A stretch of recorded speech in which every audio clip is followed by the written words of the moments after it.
Boa noite, bem-vindos a Calvary Curitiba. Como vocês podem ver, não é o Tom que está aqui. E hoje, então, a gente não vai estar falando da nossa série Política e a Igreja. Apesar de que, como vocês podem ver nesse versículo, tem muito a ver também com política e com a nossa situação atual. Mas eu não vou estar entrando em nenhum conceito político, até mesmo porque o Tom ele cursou graduação na área de humanas e cursou diversas disciplinas da área de ciências políticas. Eu cursei engenharia, então eu posso falar sobre cálculo, eu posso falar para vocês sobre resistência dos materiais, transferência de calor, mas eu sei que isso não vai interessar para a maioria das pessoas, então, para mim interessa. Mas vamos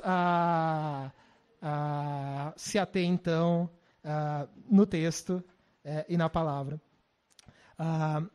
A palavra que que eu vou estar compartilhando hoje em Hebreus 12, versículos 14 e 15, ela fala sobre viver em paz. Que, como eu disse, tem a ver também com política, ou tem a ver com a situação política que a gente está vivendo. E ela é muito importante. E eu quero, na verdade, compartilhar esse texto, mas eu também vou estar falando de um texto que eu sempre quis compartilhar aqui na igreja, que está lá em Romanos 12, Romanos 14, eu acho, agora me confundi em qual Romanos está, mas a gente já vai ver nele, que é um texto bastante polêmico, que Paulo expõe isso também de uma maneira bastante até agressiva em relação a como a gente lida com esses temas polêmicos na igreja. Mas então, no versículo 14, lendo agora, começando, o autor de Hebreus diz assim: esforcem-se para viver em paz com todos e para serem santos. Sem santidade ninguém verá o Senhor. Então ele começa dizendo sobre se esforçar para viver em paz. É interessante porque aqui provavelmente a gente tem gente com várias versões de Bíblia. Algumas pessoas gostam da Almeida, Revista Atualizada, Corrigida Fiel, ou até a NVI, cada uma delas traz esse versículo de uma maneira diferente. Se vocês olharem na Revista Atualizada, vocês vão ver simplesmente escrito seguir a paz. A Corrigida Fiel eu não lembro, mas tem algumas versões também que falam busque diligentemente a paz. E o porquê que a gente tem essas várias versões, né? Tudo isso tem a ver com o grego, com a palavra que é utilizada nesse versículo. Então, quando ele diz aqui, esforcem-se ou sigam a paz, a palavra no grego que é utilizada é a palavra diokos. E essa palavra ela é uma palavra interessante no sentido que ela é uma palavra utilizada para se esforçar e correr atrás. Então, essa palavra tem um sentido de você ficou para trás e você tem que correr rapidamente atrás de uma coisa. Ela pode ser traduzida também como se esforçar para adquirir alguma coisa ou buscar com diligência, buscar veementemente algo. Então, a NVI, nesse sentido, apesar dela utilizar uma expressão bem grande para uma única palavra, ela traz bem esse contexto, ou traz bem esse sentido. A gente precisa se esforçar para viver em paz. Então, o que o autor está dizendo aqui é que a paz vai exigir esforço. E vai ficar mais claro no contexto dessa passagem. Mas ele diz também, ou melhor, a paz, basicamente, a gente sabe o que é, né? A paz no grego vai ser o mesmo que a gente entende aqui no português. É um estado de tranquilidade, um estado de calma. E é interessante, quando a gente pega a etimologia dessa palavra, ela vem da palavra unir no grego. Então, a palavra paz ela tem muito a ver realmente com união ou comunhão. Faz sentido depois que a gente fala que realmente quando você tem paz, você tem harmonia. Harmonia acaba sendo um dos sinônimos que a gente acaba trazendo para paz. E no grego é bem isso. Essa palavra ela derivou da palavra colocar as coisas juntas ou simplesmente unir. Então, o que o autor está falando aqui, eu já peço mais uma vez desculpa se eu falar Paulo mais uma vez, é horrível quando a gente vai falar de Hebreus. Na verdade, ninguém tem certeza de quem é o autor, né? Mas muitas coisas às vezes levam a crer que é Paulo e a gente acaba soltando. Mas então o que o autor de Hebreus fala aqui é que a gente precisa realmente correr atrás, buscar com diligência, buscar veementemente, buscar com muito esforço essa comunhão, manter essa paz. E é sobre isso que a gente vê, na verdade, na Bíblia inteira. quando Deus fala sobre o povo dele, seja no Antigo Testamento com o povo judeu, seja no Novo Testamento o povo cristão, a gente vê que o tema da unidade ou da união é algo extremamente presente. Eu não sei quantos de vocês aqui, como eu, nasceram num lar cristão, mas um dos salmos mais conhecidos e mais ouvidos quando a gente é criança é o Salmo 133, versículo 1, que diz, ali eu acho que está na Almeida, a minha está na NVI, que diz, como é bom e agradável quando os irmãos convivem em união. Então, a gente vê isso no Antigo Testamento, a gente vê no Novo Testamento Jesus falando que nós devemos ser uns com os outros, assim como ele é um com o Pai. Então ele fala, meu desejo é que vocês sejam um, assim como eu sou um com Deus. Então a gente vê esse tema da união ou da unidade muito presente. Ou seja, é importante zelar pela paz, é importante zelar pela união. E ele não fala simplesmente que a gente precisa se esforçar somente para adquirir essa paz. Se a gente volta ali no versículo 14, ele fala, esforce-se para viver em paz com todos e para serem santos. E depois, sem santidade, ninguém verá a Deus. Mais uma vez, analisando aqui, a NVI ela acabou traduzindo de uma maneira maior do que o texto original. No texto original, a gente tem apenas uma palavra que é utilizada ali para santos e para santidade nesse texto, que é a palavra santificação. Tanto é que, se vocês olharem na Almeida, ou quem lembra desse versículo na Almeida, diz assim, sigam a paz e a santificação, sem a qual ninguém verá a Deus. Então, ele fala que a gente precisa se esforçar para buscar tanto paz, quanto sermos santos, ou quanto buscarmos a santificação, ou buscarmos a santidade. E é interessante, aqui na NVI, né, ele traduzindo por santidade, porque se a gente volta 4 versículos, no versículo 10, a gente vê o autor também falando sobre santidade ali. Então, quando a gente vê repetição num texto, é sempre bom a gente marcar isso e verificar se não tem uma ligação entre essa repetição.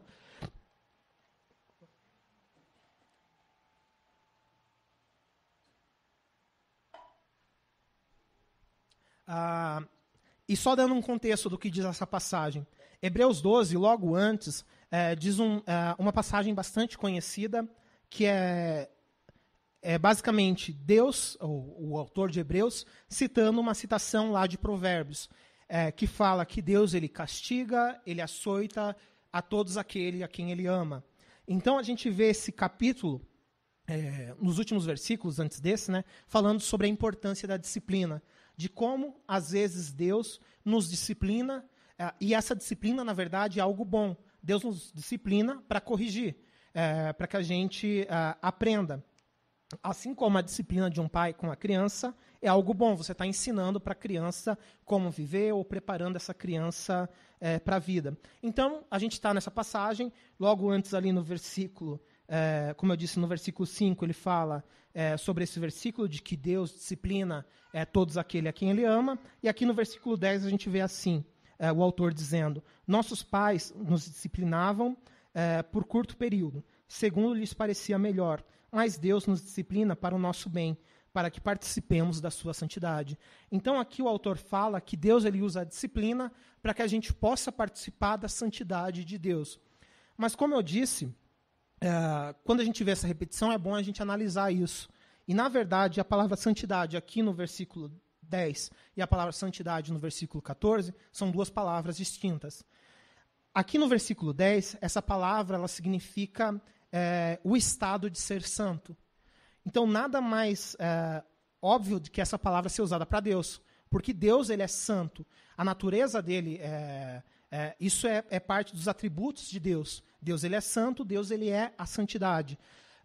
E aí, Paulo não usa essa mesma palavra para a gente, porque a gente não pode ser santo da maneira como Deus é santo, apesar de a gente ser chamado para ser santos como Deus é santo.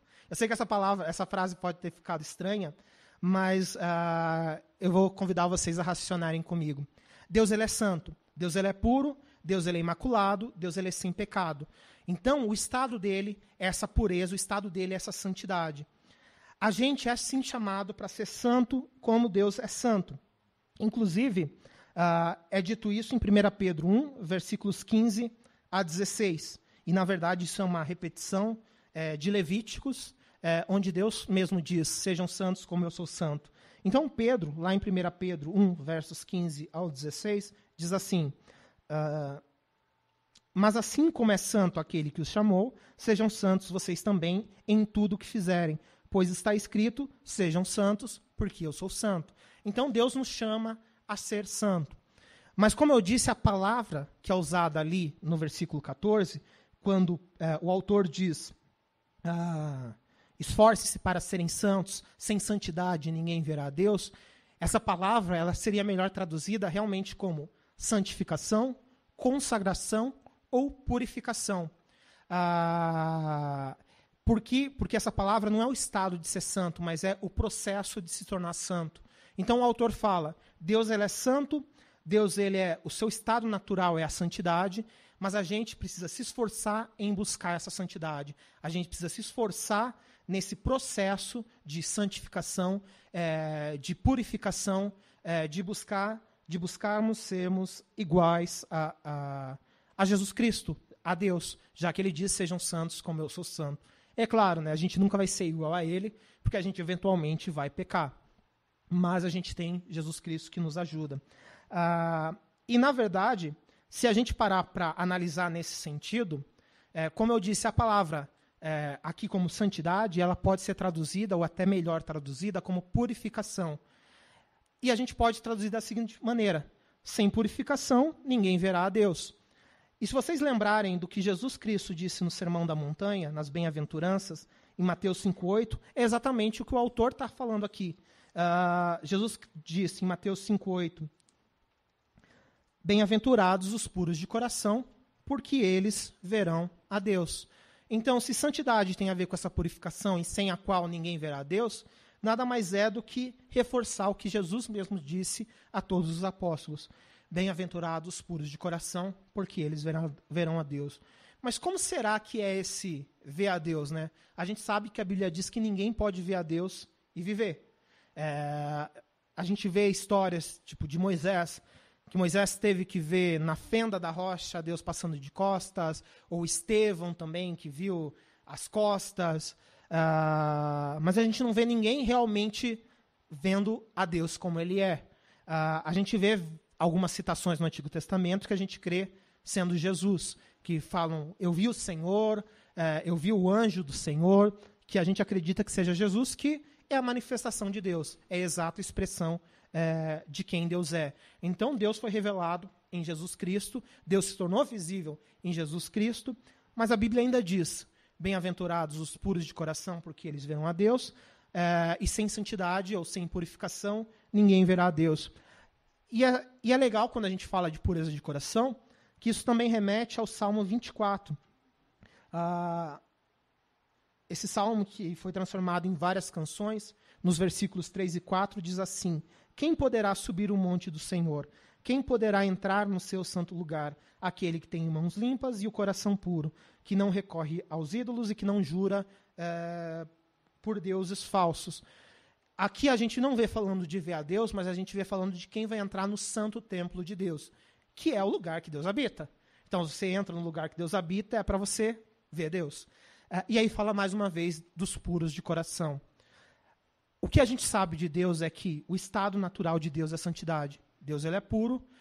E o que a Bíblia diz, o que Isaías diz é que os nossos pecados fazem separação entre nós e Deus. Então, por causa dos nossos pecados, a gente é separado de Deus. Então, como alguém que é puramente santo, que é santamente puro, né, imaculado, vai estar junto ou vai ter comunhão com alguém que está cheio de pecado. Como diz a Bíblia, né, que comunhão tem a luz e as trevas. Não existe comunhão entre isso. Então não tem como a gente se misturar a Deus. Eu acredito que esse ver a Deus significa duas coisas. Claro, uma delas é, na eternidade, sim, a gente vai estar vendo Deus face a face, a gente vai estar diante de Deus, a gente vai ser... a gente vai passar a eternidade com Deus. Mas eu acredito que isso também se aplica à nossa vida aqui. E que esse ver a Deus vai além de ver com os olhos carnais ou com os olhos da fé, simplesmente, mas é o experimentar a Deus. experimentar a graça de Deus, é o ter a revelação de quem Deus é. Porque por mais que a gente seja cristão, por mais tempo e por mais que você tenha lido a Bíblia centenas de vezes, de cabo a rabo, e você conheça cada passagem da Bíblia, Deus ele se revela de uma maneira especial para a gente todo dia. Deus está sempre se revelando para nós. E o que isso faz? Né? A gente fazia aquela analogia, né, de que Jesus Cristo é a luz, a gente está diante dele, quando a gente está na escuridão, a gente não enxerga a sujeira que tem em nós. Quanto mais próximo da luz, mais você vai olhar e você vê essa imundície que está em você, a sujeira que está em você. Então, se você está a uma certa distância e está meio num breu, meio iluminado, você vai olhar para a tua roupa, você pode achar que ela está limpa. Mas você chega mais perto da luz, aí você começa a ver que tem uma mancha amarelada aqui. Quanto mais próximo você chega, mais você vê isso, né? Você vê mais perto de Deus. E quanto mais a gente se aproxima, mais Deus vai se revelando a nós. Mas o que quer dizer? Quanto mais perto de Deus você está, mais pecador você é, não é necessariamente isso. É que quanto mais perto você está, mais intimidade, mais ele revela e mais ele mostra como Jesus purifica os nossos pecados. E a Bíblia diz que é Jesus quem purificou os nossos pecados por seu sangue, mediante a sua palavra, como a gente vê lá em Efésios, no capítulo 5, naquele texto que ele fala que para nos tornar uma igreja imaculada, uma igreja sem ruga, uma igreja santa, foi Jesus Cristo quem fez isso. Então Jesus Cristo ele é quem nos purifica. Mas lembrando essa palavra, é o ato de ser puro, o processo de ser puro. Então, ao mesmo tempo que Jesus nos purifica, a gente está nessa batalha contra o pecado. E a gente não pode utilizar isso como uma desculpa, que é o que muita gente faz. Não, Jesus Cristo vai me perdoar mesmo, eu vivo da maneira que eu quero. Não, isso é não entender o que é a graça de Deus.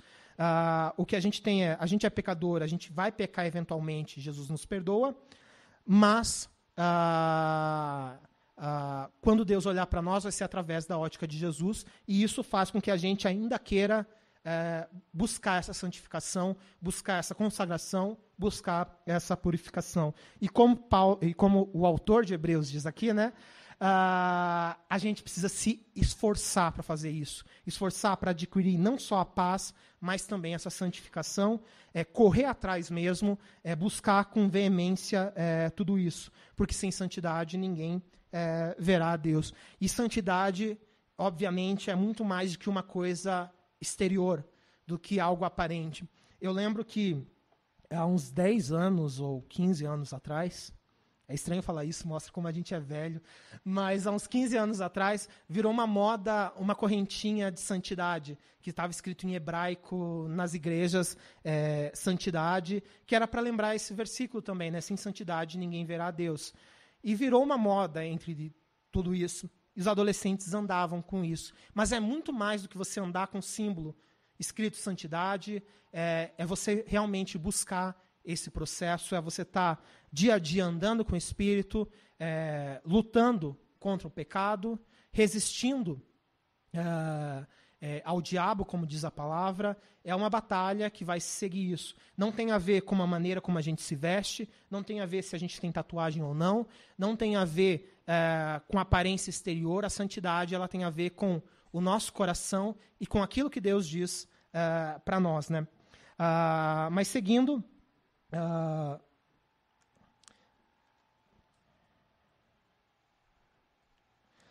como eu disse, essa passagem também ela vai estar muito ligada a Romanos 14. E em Romanos 14, é essa passagem que eu sempre tive curiosidade, na verdade, e vontade de falar aqui na igreja. Mas ela é um tema um pouco polêmico, e eu sempre pensei, tipo, não, Deus nunca me falou para falar sobre isso. E dessa vez Deus falou, não, é agora. E se a gente ler Romanos 14, 19, vocês vão ver como basicamente é escrito a mesma coisa que foi dita aqui em Hebreus 12, 14. Por isso que eu digo que, às vezes, tudo leva a crer que é Paulo mesmo que escreveu Hebreus.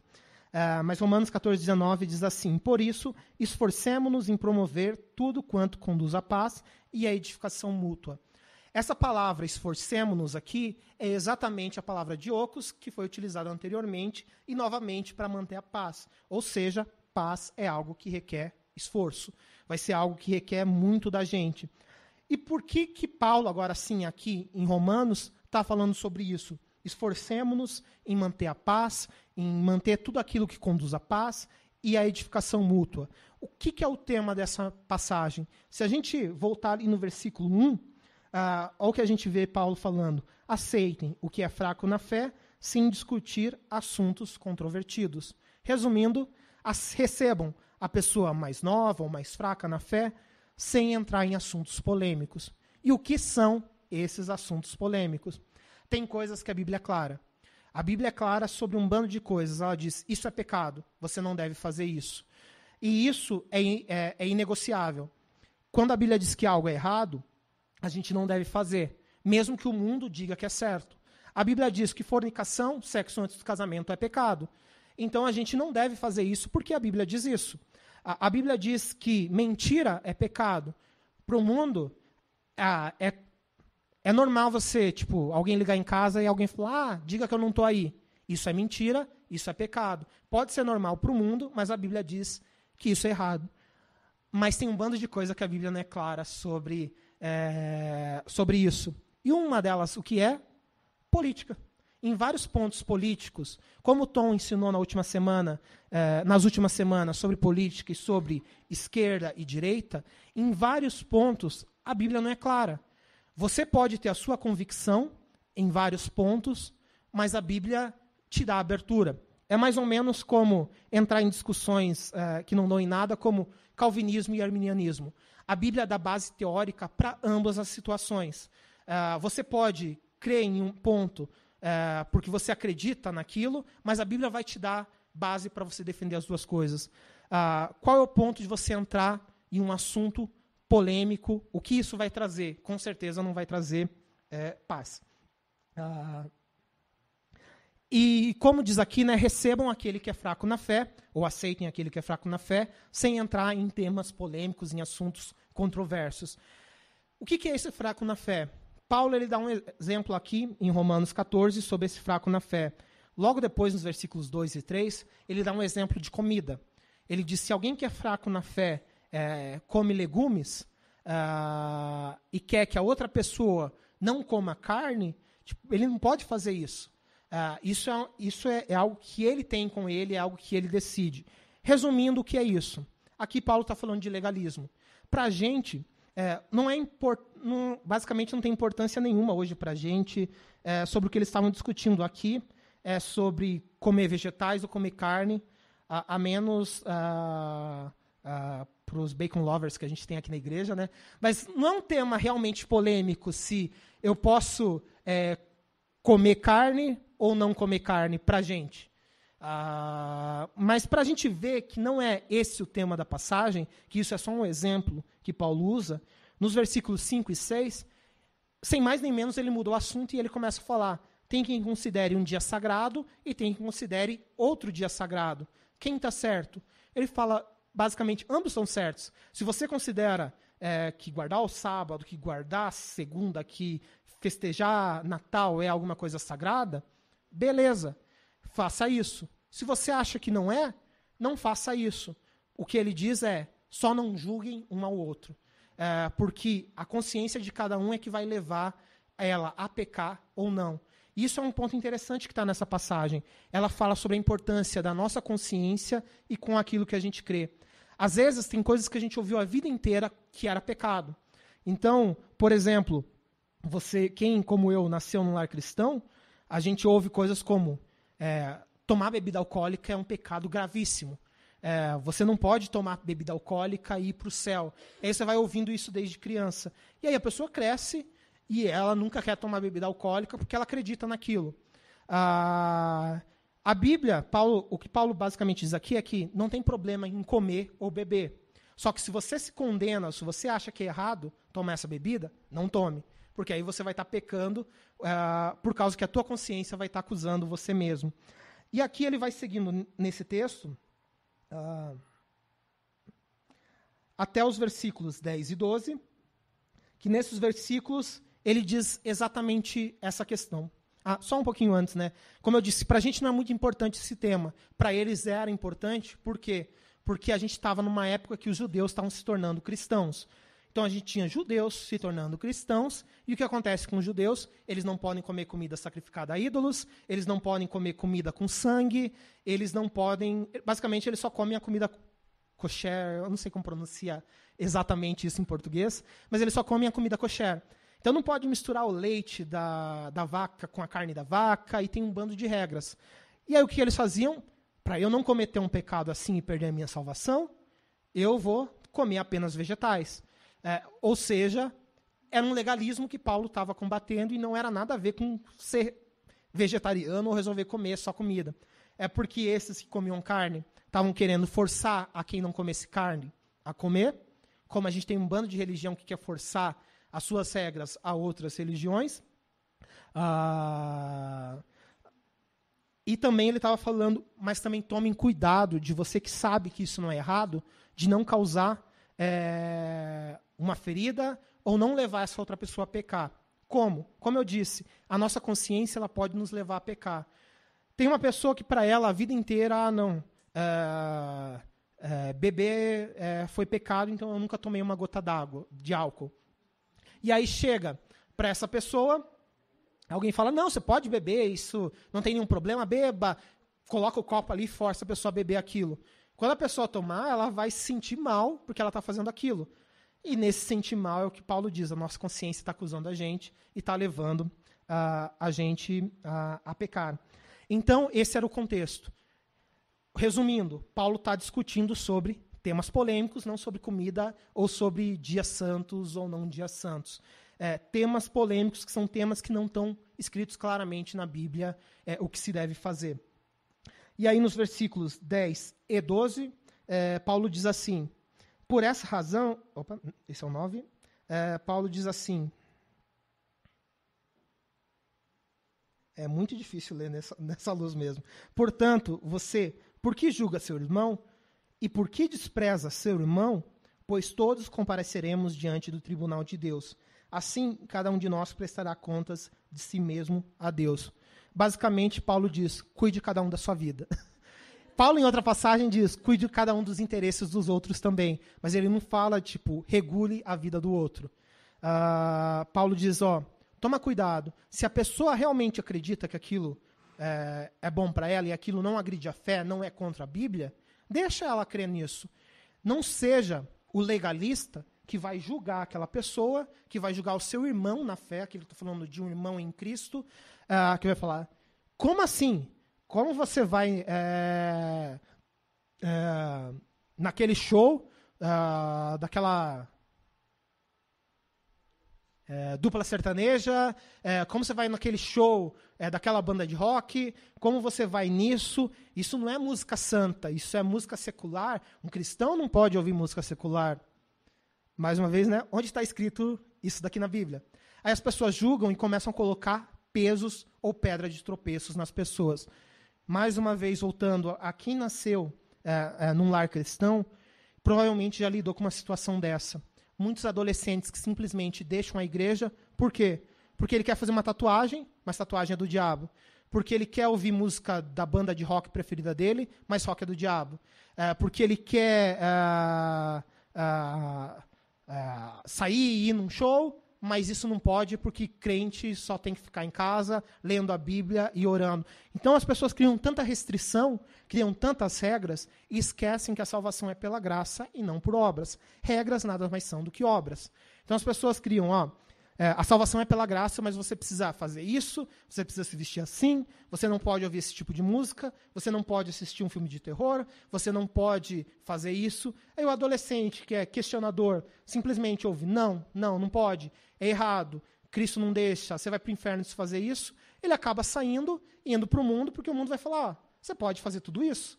E aí ele vai acabar encontrando aceitação ali, né?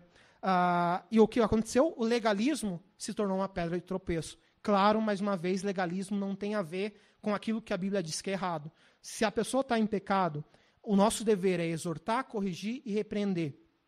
E o nosso dever é a gente fazer isso, né? A Bíblia não diz que você tem que ir falar para o teu pastor conversar com ela. A Bíblia diz, se você vê o teu irmão pecando, vai e converse com ele. Se ele não ouve, vai e leve uma outra pessoa para conversar. E aí vai por assim. Aí no fim, se nada resolveu, você leva o teu pastor. E se não resolver, aí vai dar problema mesmo. É o que a Bíblia diz, é bem sério em relação a isso.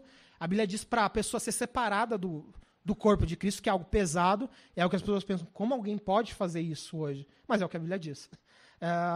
Gostando ou não, né? Como... Eu não lembro se foi Agostinho de Hipona, eu acho que foi Agostinho de Hipona que disse isso, né?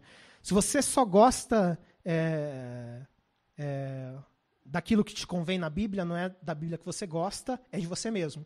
E basicamente é isso, né? A gente tem que ponderar o que a gente acha com o que a Bíblia diz.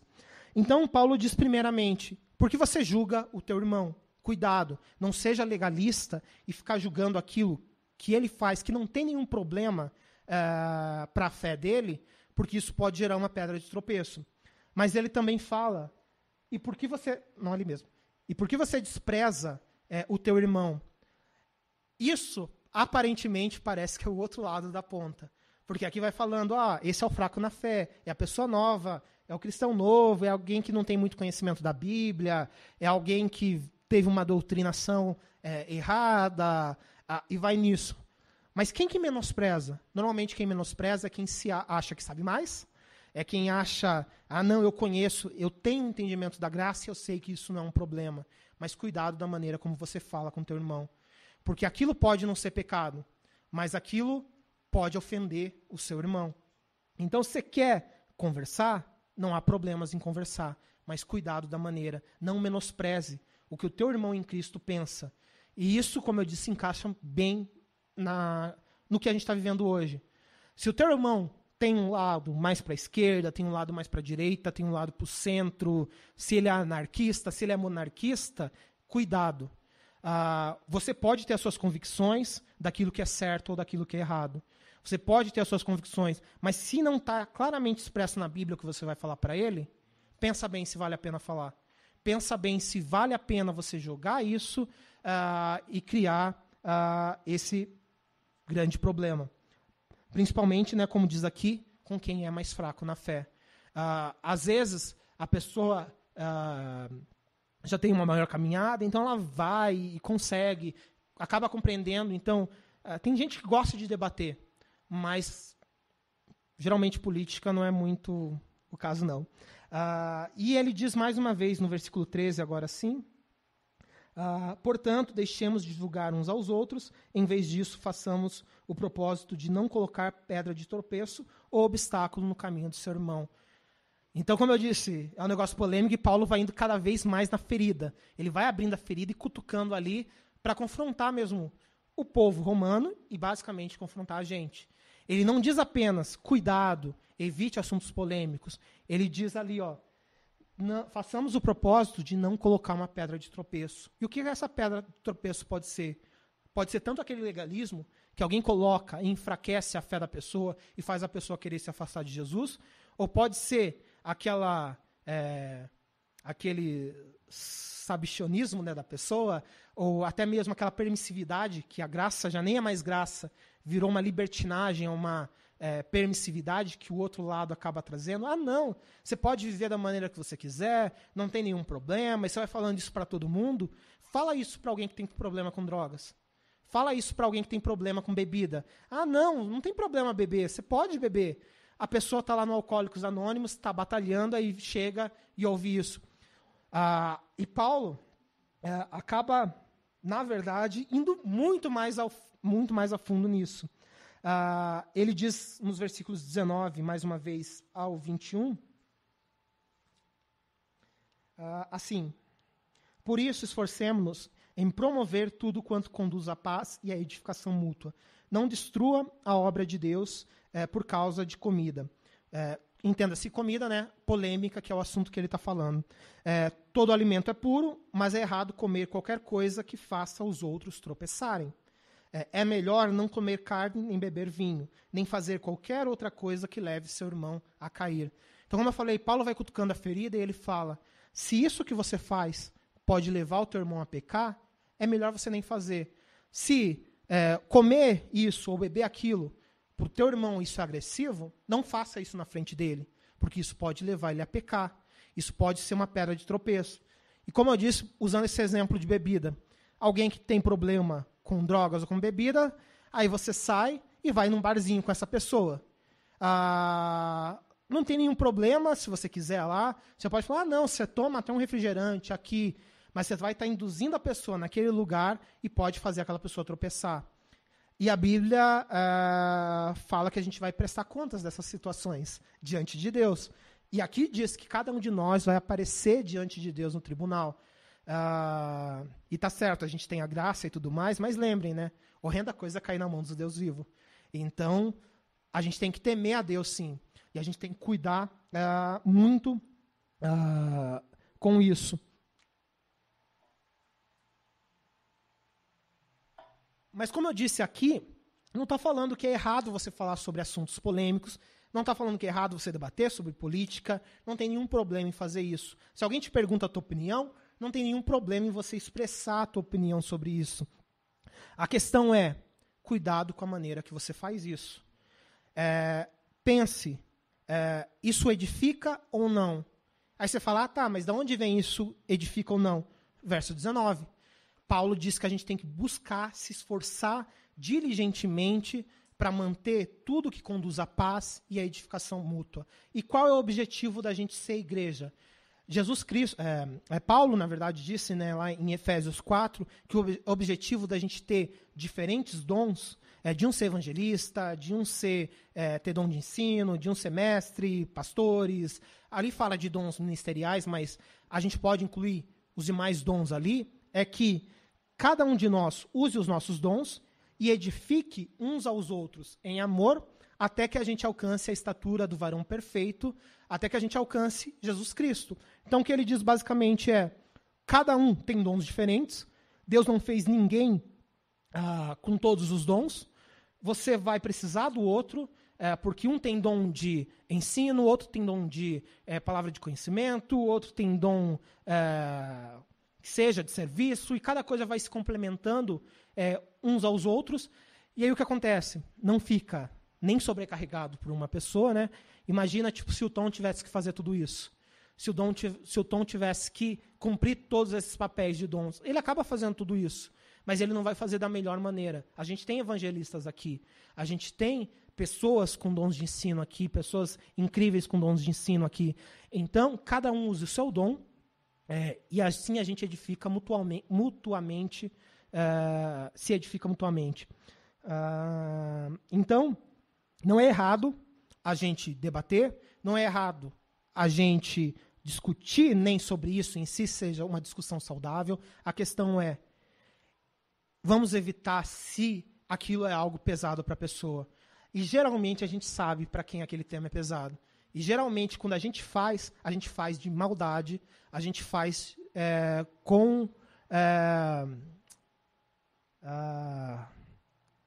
sabendo disso, com intenção. A gente faz isso com intenção. Mesmo que a gente não queira assumir, a gente olha, vou postar isso no perfil daquela pessoa, ou no perfil do amigo daquela pessoa, ou vou postar isso porque aquela pessoa postou aquela outra coisa. Então a gente faz, você pode falar, não, a minha intenção não era mal.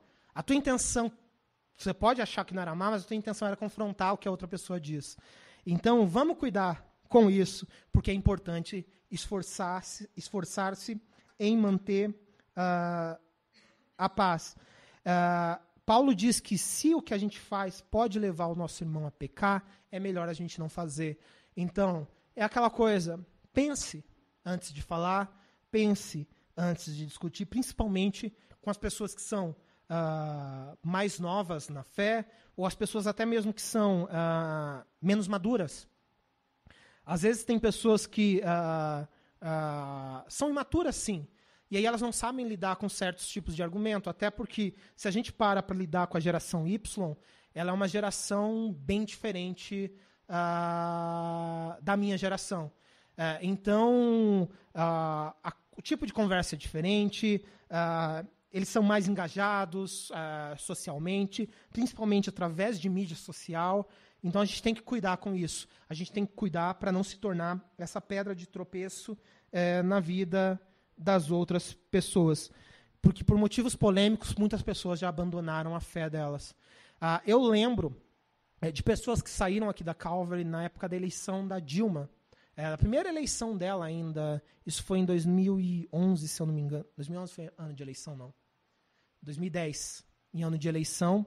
Não sei se era a primeira ou a segunda, mas em 2010, na eleição, como que política gerou problemas e pessoas que começaram a vir aqui simplesmente falaram, não vou vir mais, porque pessoas não sabem aceitar que eu tenho um ponto de vista polêmico diferente, um ponto de vista político diferente.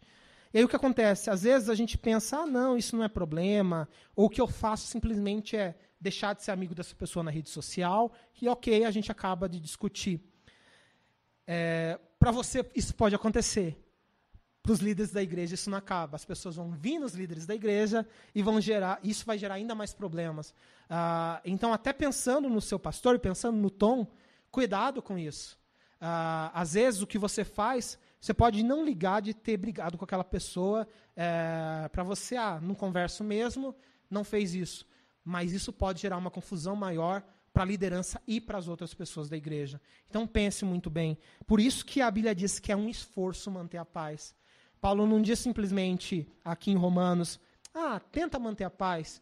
O autor de Hebreus não diz, se você conseguir manter a paz, esforce-se em manter a paz. Busque incansavelmente manter a paz. E voltando lá em Hebreus 12, no versículo 15, basicamente é dito, mais uma vez, a mesma coisa que a gente falou aqui em Romanos 14.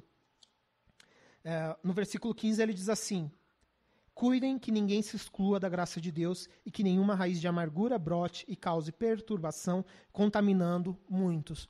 O que é se excluir da graça de Deus? É uma palavra estranha, né? Porque a gente sabe que a graça é um favor imerecido, não é o que a gente faz, é o que Jesus Cristo fez para a gente. Então, como alguém pode se excluir da graça de Deus?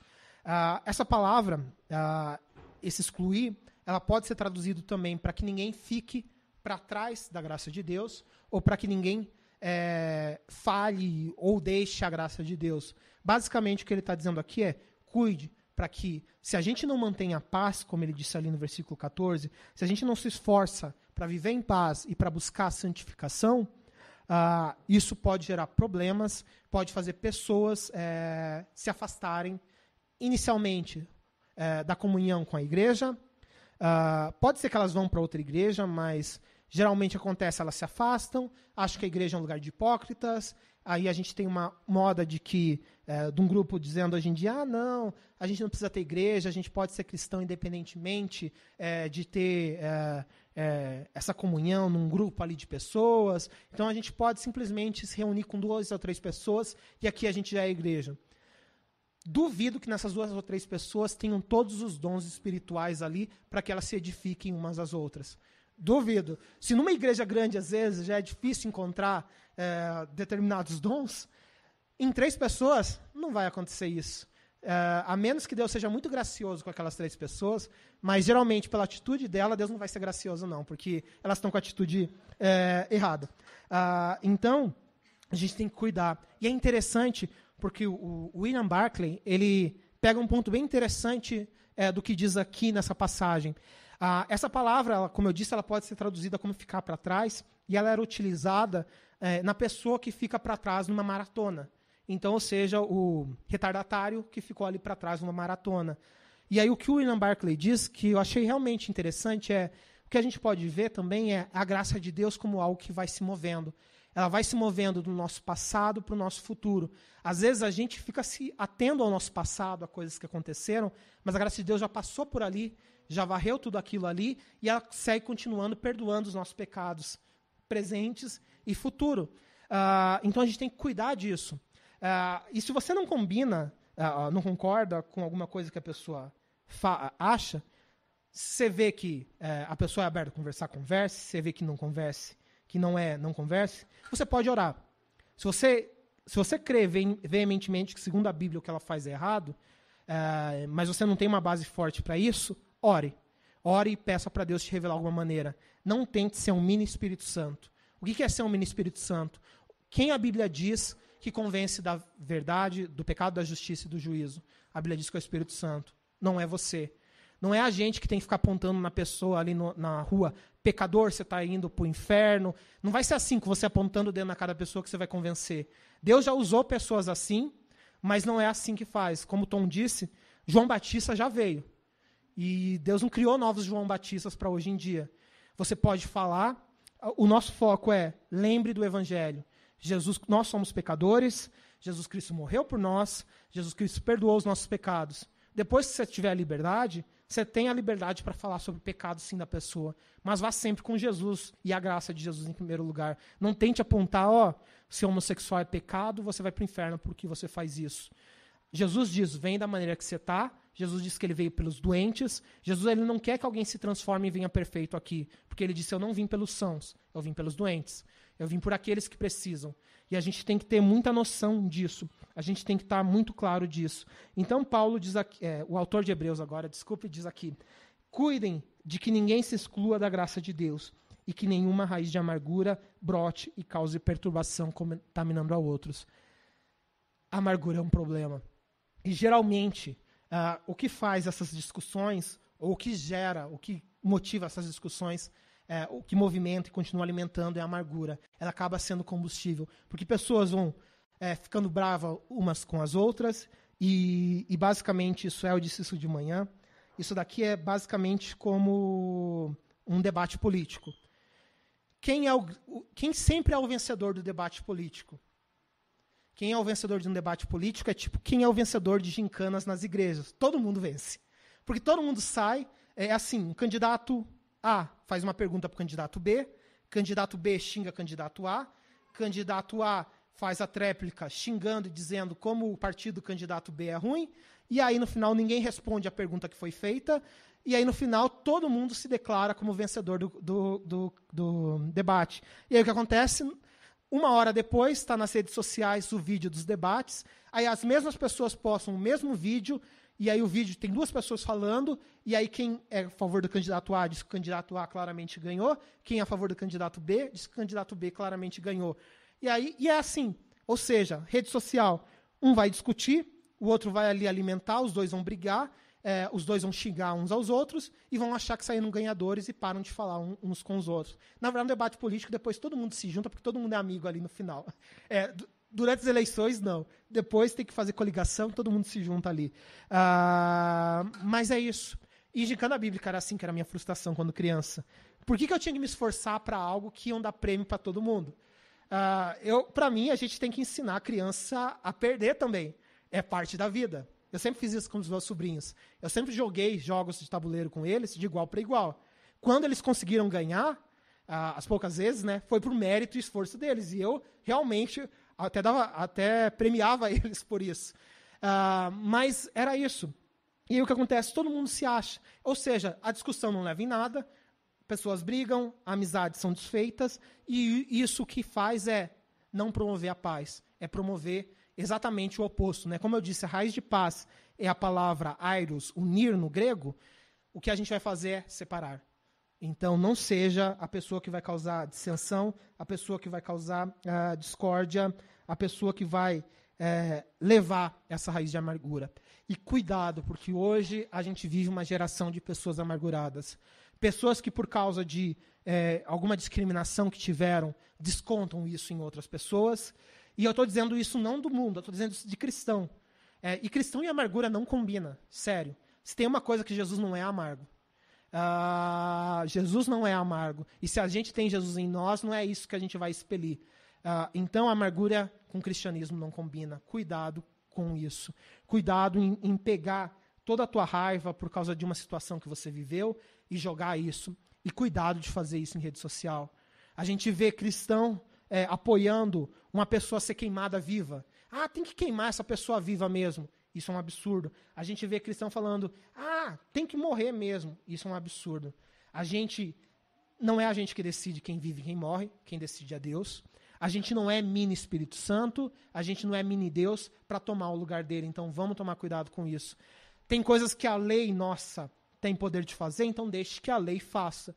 Se no país que você vive existe pena de morte, beleza, isso é de acordo com a lei dele. Não seja você que vai fazer cumprir essa lei, né, que vai tomar esses justiceiros que estão vivendo. Infelizmente, até no meio cristão a gente está vendo isso. E mais uma coisa, né?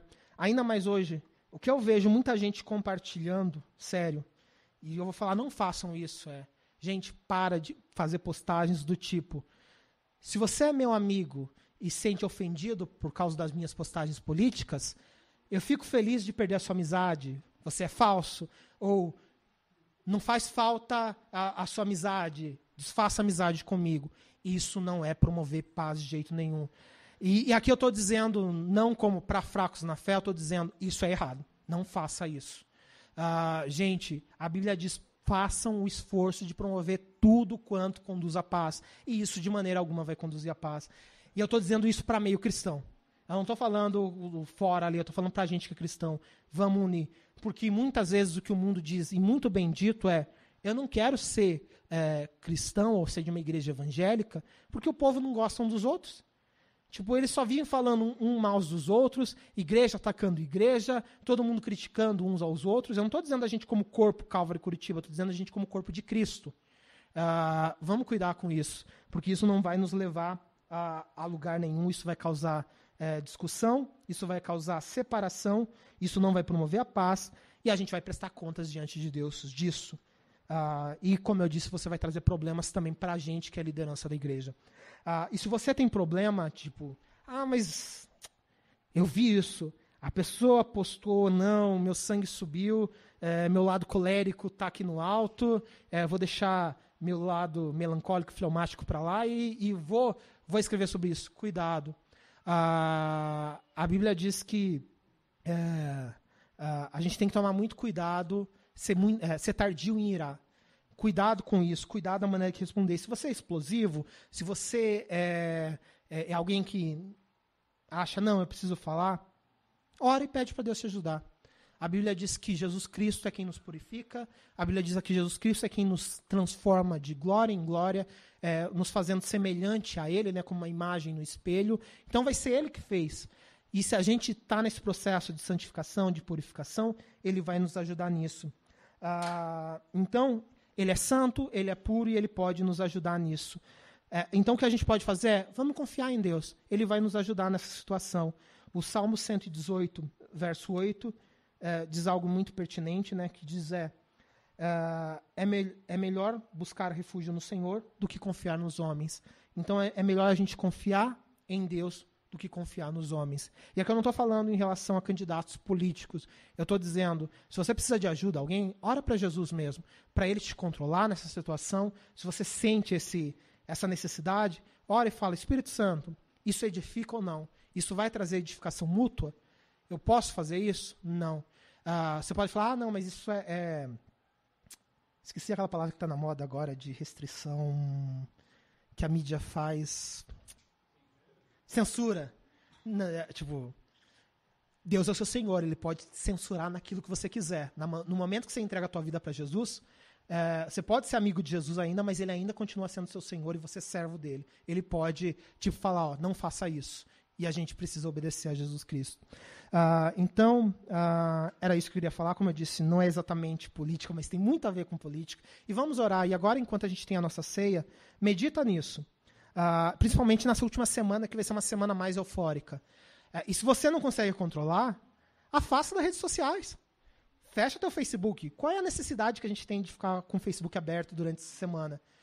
Faz um jejum de mídia social e aproveita esse jejum para orar pela situação política do Brasil. Vai ser muito mais produtiva do que você ficar debatendo em rede social. Inclusive, você pode orar pelo teu candidato, mas faz isso no teu jejum. Não fica fazendo isso para gerar polêmicas com os seus irmãos em Cristo. Agora, a gente vai ter um tempo de louvor aqui na frente e a gente tem a ceia ali atrás.